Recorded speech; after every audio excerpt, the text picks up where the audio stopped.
তে বরফ ঢাকা এক পাহাড়ি উপত্যকায় বাস করত এক মোটা, মিষ্টি, নাচপাগল পান্ডা। তার নাম টবি। টবি ছিল অন্যদের থেকে আলাদা। সে শুধু বাঁশ খেত না, সে প্রতিদিন আকাশের দিকে তাকিয়ে স্বপ্ন দেখত। আমি একদিন আকাশে উড়ব, রংধনুর ওপাশে যাব। গ্রামের সবাই হেসে বলতো, পান্ডা আবার আকাশে উড়ে? একদিন ঝড়ের রাতে টবি দেখতে পেল তার প্রিয় বাঁশবাগানে একটা চকচকে দরজা নেমে এসেছে আকাশ থেকে। দরজাটা রঙিন রশ্মি ছড়াচ্ছে, তার ওপর লেখা, রংধনুর দরজা, শুধু সাহসীদের জন্য। হঠাৎ দরজার ভেতর থেকে বেরিয়ে এল এক রঙিন মেঘ পদ্মফুল, যার নাম লুমু। লুমু বলল, তুমি যদি সত্যিই স্বপ্নে বিশ্বাস করো, তবে আমি তোমাকে নিয়ে যাব রংধনুর রাজ্যে। টবি চোখ না মেলে এক লাফে লুমুর পিঠে উঠে পড়ল। মুহূর্তেই তারা ভেসে উঠল আকাশে।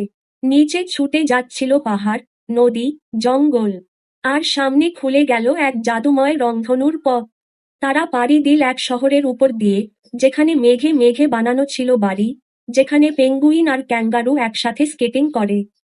কিন্তু এক জায়গায় এসে রংধনু পথ থেমে গেল। সামনে দাঁড়িয়ে এক রংধনু রক্ষক, একটা বিশাল উজ্জ্বল ড্রাগন।